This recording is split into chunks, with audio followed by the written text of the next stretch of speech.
আমাদের খুব precisely qualified লিডারশিপকে যেই দলের হোক, যে রাজনৈতিক দলের হোক, খুব মনোযোগ দিয়ে তার বক্তব্য শুনবেন, তার কথা শুনবেন, তার ভিশন শুনবেন, তার প্রপোজাল শুনবেন। সেই প্রপোজালের মধ্যে যদি জুলাই না থাকে, জুলাই আমাদের যে আকাঙ্ক্ষা ছিল, সেই আকাঙ্ক্ষা বাস্তবায়নের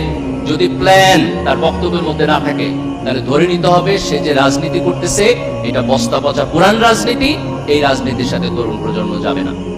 আমরা যদি একটা সুষ্ঠু গণতান্ত্রিক প্রক্রিয়ায় যাই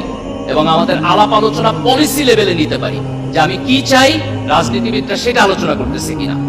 এই জায়গাটাতে যদি আমরা ফোকাস নিতে পারি, তাইলে পরে আমরা আমাদের রাজনীতির একটা গুণগত উত্তরণ করতে পারবো। এবং আজকে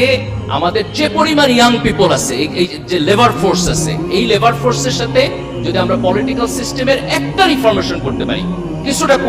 কোয়ালিটিগত রিফরমেশন করতে পারি এবং একটা ভালো গণতান্ত্রিক প্রক্রিয়ায় যাইতে পারি, 15-20 বছর যদি গণতান্ত্রিক প্রক্রিয়ায় 2-3টে গভর্নমেন্ট যায়, যে একবার এ থাকলো আর গুলো থাকলো, কিন্তু নির্বাচন স্মুথ হইলো, তাদের মধ্যে রেসপেক্ট রইলো, একটা ভালো রাজনৈতিক পরিবেশ থাকলো, তাহলে ইন 15 or 20 ইয়ার্স আমরা সত্যিকার অর্থে এই দেশটাকে বদলাই দিতে পারবো, এই দেশটাকে একটা ভালো জায়গায় নিতে পারবো। এটাই আমাদের শহীদদের আকাঙ্ক্ষা ছিল, এটাই আমাদের এই তরুণ প্রজন্মের আকাঙ্ক্ষা ছিল। আমাদের সকল পর্যায়ের লোকেরা, রাজনীতিবিদরাই তো একমাত্র লিডার না, এর বাইরেও আমাদের সকল প্রফেশনাল গ্রুপ আছে, বিজনেসম্যান আছে, সাংবাদিক আছে, শিক্ষকরা আছে,